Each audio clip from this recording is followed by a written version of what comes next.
ప్రార్థన. పరిశుద్ధ ప్రేమ కలిగిన తండ్రి, నీకే వందనములయ్యా. దేవా, గడిచిన రోజంతా నీ రెక్కల చాటున కాచి దాచి కాపాడవు ప్రభు. మేము చేసిన ప్రతి పని పాటలో తోడుగా మాకు నీడగా ఉన్నావయ్యా. నీకే కోట్లాది వందనములు తండ్రి. దేవా, ఇదిగో అయ్యా, ఈ ప్రార్థన ఆలకిస్తున్న వారి గురించి ప్రార్థిస్తున్నామయ్యా. ఆ సహోదరి లేదా సహోదరుడు ఏ సిచ్యువేషన్ గుండా వెళ్తున్నారో వారి జీవితంలో మాకైతే తెలియదు, కానీ సమస్తం ఎరిగిన దేవుడు నీవే అయ్యా. దేవా, వారు విరిగి నలిగిన హృదయంతో ఈ ప్రార్థన ఆలకిస్తూ ఉండొచ్చు. ఇంకేముందులే, మొత్తం అంతా అయిపోయిందనే సిచ్యువేషన్ గుండా వెళ్తూ ఉండొచ్చు. ప్రభువా, నువ్వు కథ మొత్తం మార్చగలిగిన దేవుడు అయ్యా. వారి జీవితంలో అసాధ్యమైన కార్యములు సుసాధ్యం చేయమని అడుగుతున్నానయ్యా. దేవా, ఎవరెవరైతే ఫైనాన్షియల్ సిచ్యువేషన్స్ గుండా వెళ్తున్నారో, ఎవరెవరైతే ప్రేయర్ రిక్వెస్ట్లు అడుగుతున్నారో ప్రతి ఒక్కరి గురించి ప్రార్థిస్తున్నామయ్యా.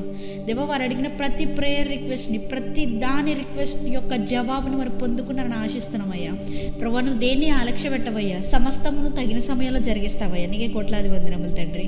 ఇదిగో అయ్యా, ఈ రాత్రికాలపు సమయంలో మేము పండుకొచ్చుండగా మాకు ఎటువంటి తెగులు మమ్మల్ని సమీపించకుండా నీ రెక్కల చోటున కప్పమని, నీ దేవదూతలు కావలిగా ఉంచమని, ఈ చిన్న ప్రార్థన నీ విలువైన పాదాలు చేర్చుకోమని యేసయ్య పరిశుద్ధ నామమున అడిగి వేడుకొంచున్నాము మా పరలోకపు తండ్రి. ఆమేన్.